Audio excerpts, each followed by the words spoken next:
Hello students. For today's video, we will have a continuation of our previous chapter. That is chapter 4 entitled Problem Solving and Reasoning. So in this session, I will give you 2 more examples para mas maintindihan ninyo yung topic natin. And by the way, I am Rosjan Alfaro, your lecturer for today.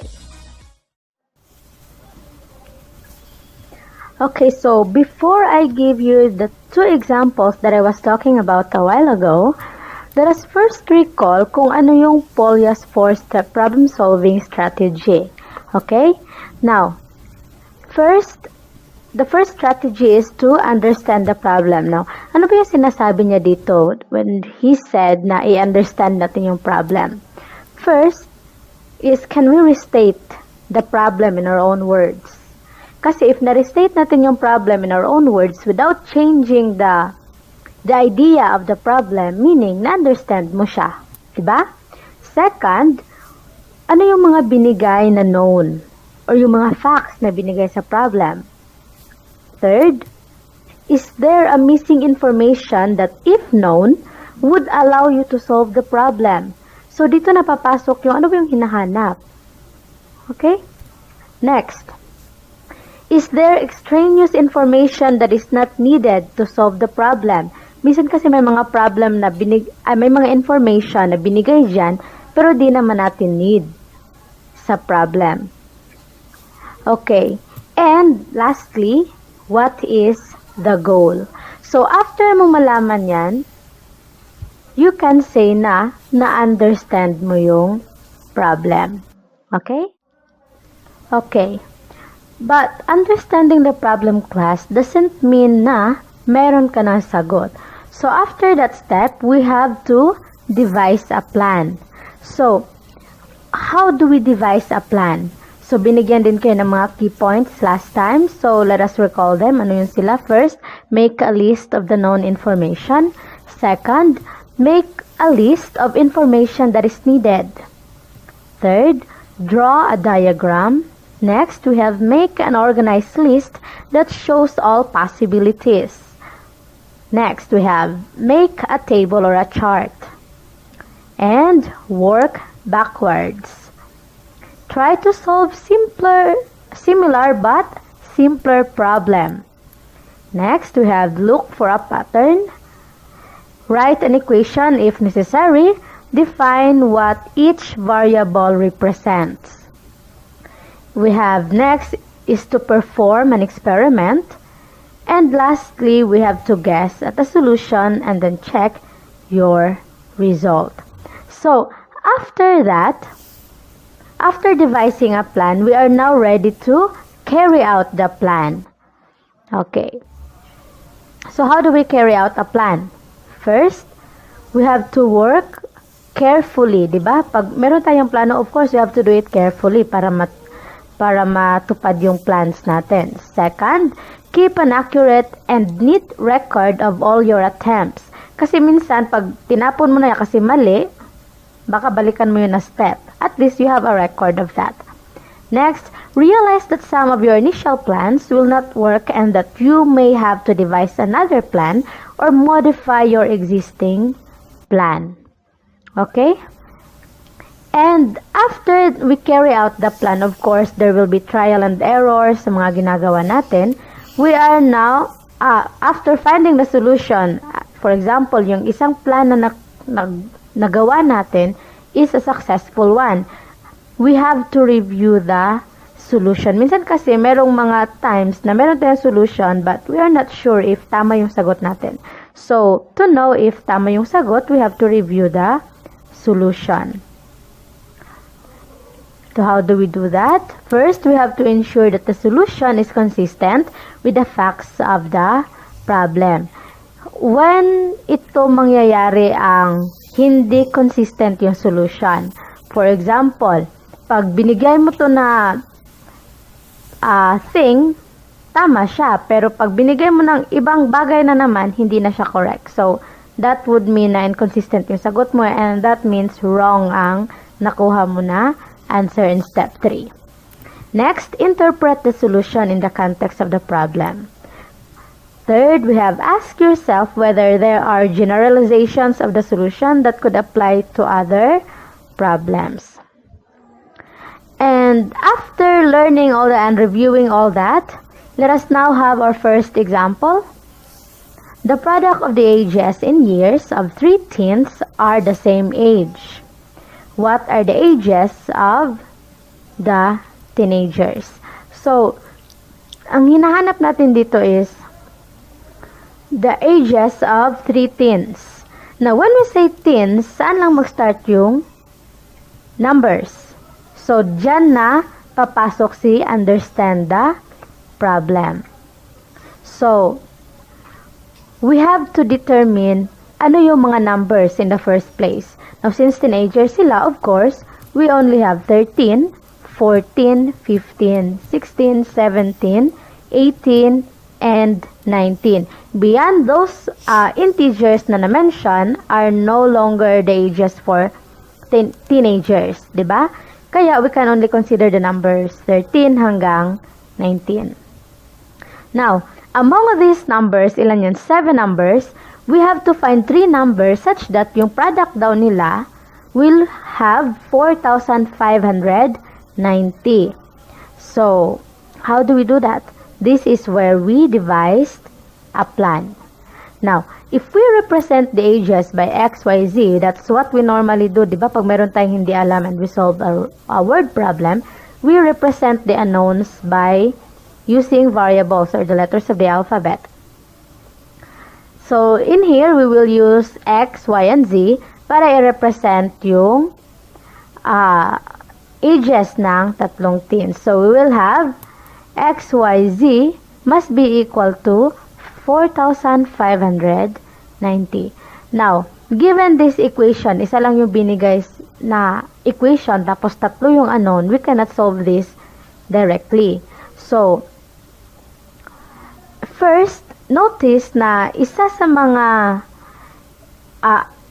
the last digit of the number 4,590 is 0. Diba? Yung pinakadulo niya. Now, in other words, 4,590 has a factor of 2 kasi even siya and a factor of 5. In other words, even yung isang number at saka yung isang number merong 5 sa dulo. Now, in numbers 13 hanggang 19, there is only one number na merong 5 and that is 15. In other words, automatically already have 15 sa binigay na numbers kanina. So, that is one of our numbers. So, hindi pa natin alam yung other 2. So, for solving the other 2, alam lang natin sa second is even ang number, tama? Yung isa, sure tayo na may 5. So, 15 is automatically in. And then, we get yung mga even numbers. At saka, yung isa, hindi na natin sure kung even or odd. Okay.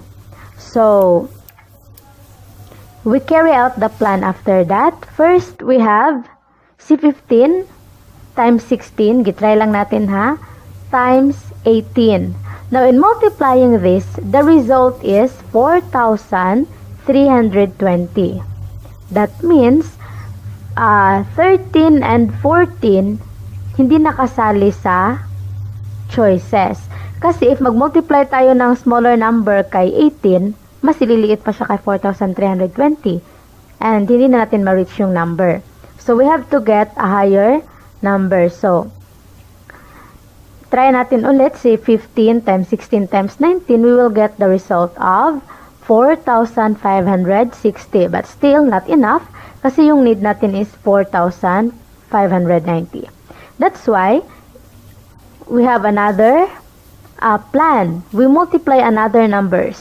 So, we have 15 times 17 times 18. We have 4,590. And so far, this is the numbers that we are looking for. So, in other words, the ages of the teenagers are 15, 17, and 18. Now, after na makuha natin, ma-carry out natin yung plan natin na ginawa sa step 2, let us now review our solution. Now, because 15 times 17 times 18 is equal to 4,590. Each of the ages represents the age of the teenagers, and in other words, alam natin na ang solution natin is correct. Okay? Since, if we will check, 13, 14, 16, and 19 is not a divisor of 4,590. So, in other words, there are no other solutions other than those first three na nakuha natin as a solution. Okay, so ngayon proceed tayo sa next example.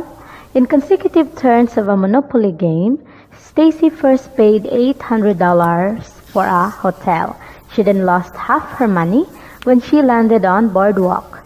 Next, she collected $200 for Passing Go. She then lost half her remaining money when she landed on Illinois Avenue. Stacy now has $2,500.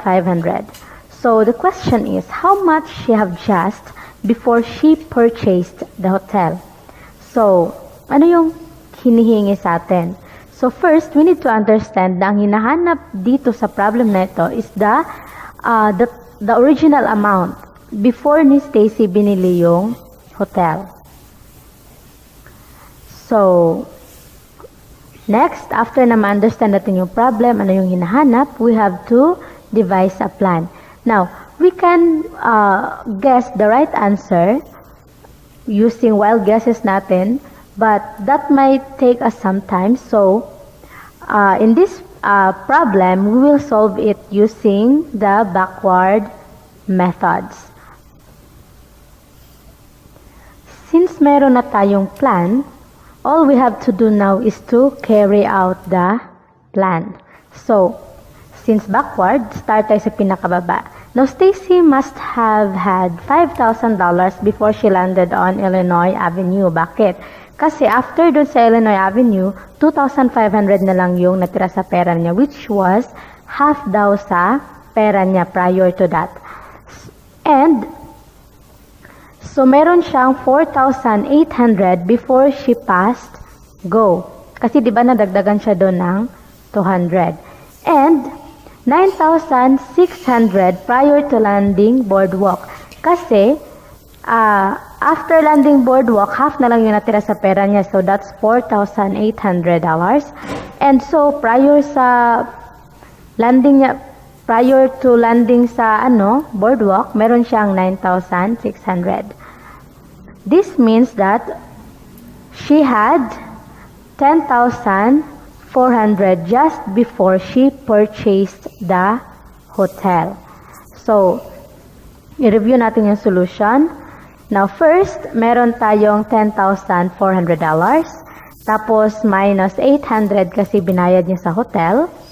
Tapos, half nun is 4,800. Tapos, si 4,800 after that was increased by 200. And, kaya meron siyang $5,000. And, $5,000 divided by 2 kasi half na lang yung natira sa original money niya, we have 2,500. So, upon checking, nakuha natin yung tamang sagot. Now, another way of solving this is using variables in the solution. So, first, we still have to devise a plan.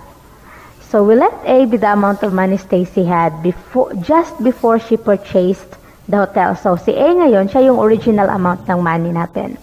Then, right after she purchased the hotel, her money is A minus 800 kasi 800 yung amount.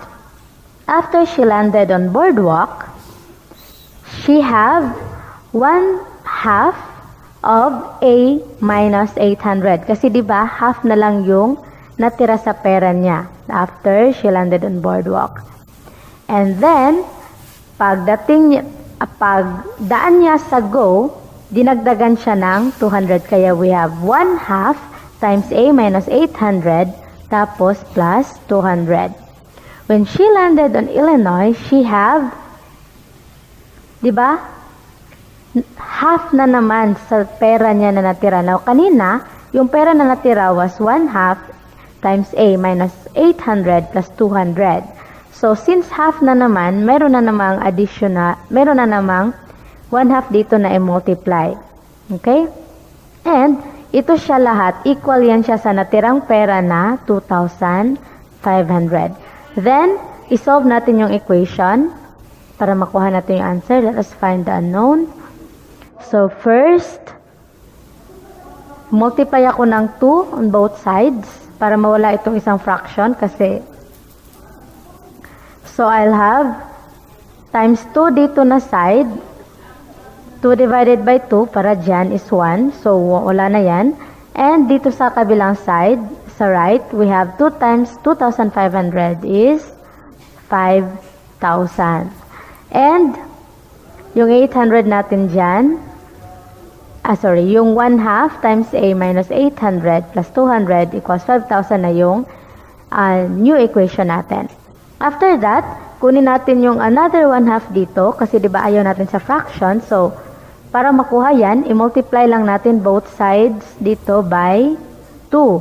So, 2 times 5,000, we have 10,000.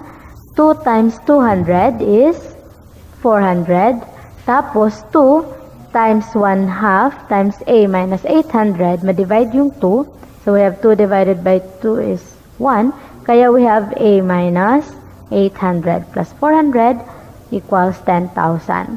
So, after that, combine like terms tayo. Itong constant, since same yan, we have negative 800 plus 400 is negative 400. So, we have A minus 400 is equal to $10,000. So, we move this sa right side. We have A equals $10,400, which was our answer kanina. Diba? So, in reviewing, we will do the substitution method. We have our A is 10,400. So, i-simplify lang natin yan until we will get 2,500. So, therefore, Stacy had $10,400 before she purchased the hotel. Okay, so that is all. And you can, we still have more examples sa handouts na ibibigay. So you can check that. And please do practice. You can search for some questions para mas ma-master nyo yung pagsosolve using Polya's method. And that is all. God bless us.